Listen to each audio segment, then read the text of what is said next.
ఎక్కువ తీద్దాం, వచ్చిన వాళ్ళని మాత్రం తీసేది లేదు. బట్ ఇల్లు ఉంటే మాత్రం అది ఇష్టం, అది 10 కానీ 5 కానీ 20 కానీ 40 కానీ 50 కానీ తీసారు. అది తీసి పేదోళ్ళకి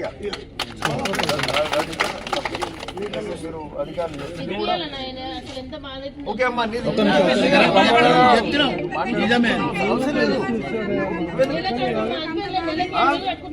అట్లే. ఇక్కడ సింగనగూడెం డబల్ బెడ్రూమ్ ఇళ్ల కాడ ఉన్నాం.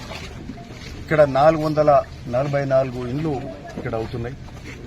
మరి దీనికి సంబంధించిన రివ్యూ దీని మీద ప్రత్యేకమైన దృష్టి పెట్టి మరి నిధులు తీసుకొచ్చి కంప్లీట్ చేయాలని చెప్పి మంత్రి గారి దగ్గరికి వెళ్లడం, పొంగులేటి శ్రీనన్న మనకు సంబంధించి 2.5 కోట్లు ఇచ్చారు. 4 కోట్ల రూపాయలు అడిగితే 2.5 కోట్లు ఇచ్చి ఇన్ఫ్రాస్ట్రక్చర్ చేసుకోండి మీరు ముందైతే అని చెప్పి సిమెంట్ రోడ్స్ కానీ, మంచినీటి వ్యవస్థ కానీ, కరెంటు కానీ, డ్రైనేజ్ కానీ, ఇట్లాంటి ట్రాన్స్ఫార్మర్ కానీ, పోల్స్ కానీ ఇట్లాంటివన్నీ చేసుకోండి అని చెప్తే మరి ఆ నిధులు తీసుకొచ్చి